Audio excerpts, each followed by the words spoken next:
Kaka, sio kualika tu, mimi hapa na nimechukua ujumbe kwamba ni lazima niwashawishi, yani vijana wengi waingie kwenye jambo hili ili watu waepukane na ujinga, kwa sababu elimu ni nuru, wapate nuru hii.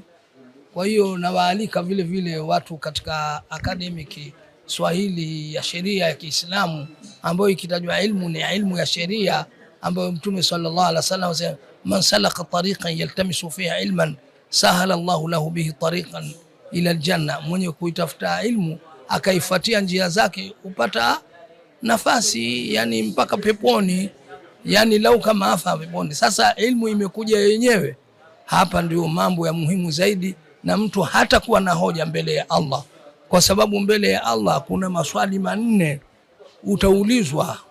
Ujana wako uliumaliza vipi? Mali yako umeichuma katika nini na umeitoa katika jambo gani? Elimu yako umeitumia vipi? Yani huwezi ukaondoa. Sasa kufuatana na hali na wakati wako pia umeutumia vipi? Kwa hiyo ni wakati vijana na wengineo ambao hawajaelimika waichukue fursa hii, na nawakokotezea na ninawaalika mimi kwa kuja hapa.